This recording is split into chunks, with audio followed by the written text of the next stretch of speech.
This is a video about a book. No, not that book. That book. This video answers common questions about life people have. It's called Do Polar Bears Get Lonely? I'm going to talk about the 10 most interesting questions people sent in to be answered. So without further ado, here they are in no specific order. Number 1. Could hamster power be an environmentally friendly solution to the current energy crisis? If we train them to run on a spinning wheel, could they produce enough energy to power a house, a city, or the world? No. Assuming this is a regular hamster, it would spend about 5% of its time on its wheel, working. After doing the math, we can conclude that we would need 120 hamsters working at the same time to power 160-watt bulb. A normal house in London would need 100,000 hamsters working at the same time, and since they only work 5% of the time, you would need 2 million hamsters for one house. The problem becomes obvious. Even if we could support the poor hamster's life, we would spend all our money and our work on the hamsters, not enjoying the energy they generate. Why do sparklers draw shapes when they are moved around? The phenomenon that lets this happen is called visual persistence. The eye doesn't react instantly when it sees change. It retains the old image and then layers the top image, which lets the old image merge into the newer one. This is what lets us look at movies and see movement, although they are just a bunch of pictures being shown in a fast manner. When a bright object is shown on a dark background, it stays a bit longer, letting the sparkler add more images as a long streak. Number 3. Why do fingernails and hair get longer after death? They don't. We have that impression because the tissue around the fingernails and the hair shrinks, giving the impression that they have grown. 4.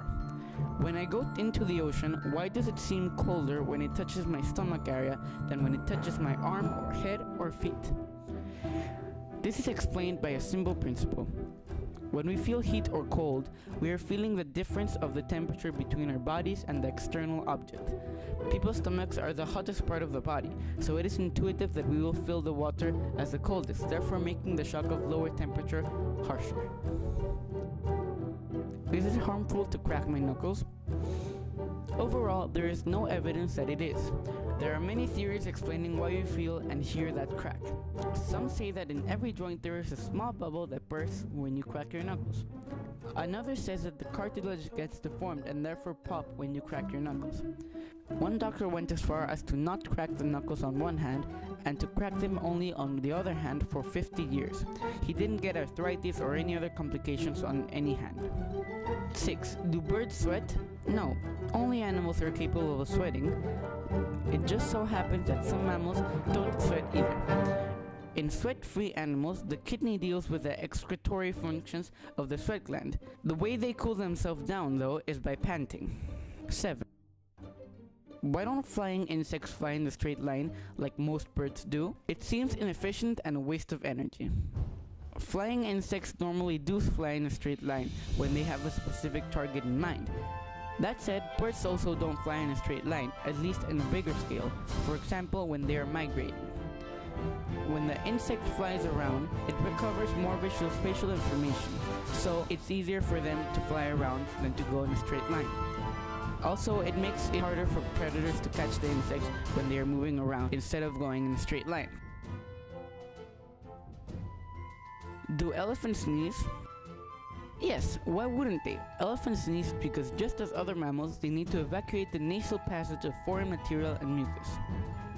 Why is it easy to balance on the moving bike but almost impossible to do so while stationary? Well, this is explained by physics. While moving, you are capable of steering. When you are riding the bike, you are making microscopic corrections to your posture. While stationary though, it is impossible to do this because you are not in movement. That is the reason why it is much more difficult to stay upright while moving slowly because you cannot correct your posture efficiently. Why do some people believe that putting a chain on the back of your car can cure car sickness? This mistaken belief dates back decades ago. It was believed that since the car is completely electrically insulated, that the friction charge created by the rolling wheels wasn't released. For some reason, they believed that this was the cause of car sickness. They thought the electricity could be released through the chain. This, sadly, is not why we have car sickness. The reason we have car sickness is because when the car is moving, your inner ear, or the sense of balance, feels the car is moving, while your eyes look at the car and think it is stationary. When this happens, your brain thinks you have eaten something that is making you see things incorrectly and wants you to vomit so that you will get rid of such poison.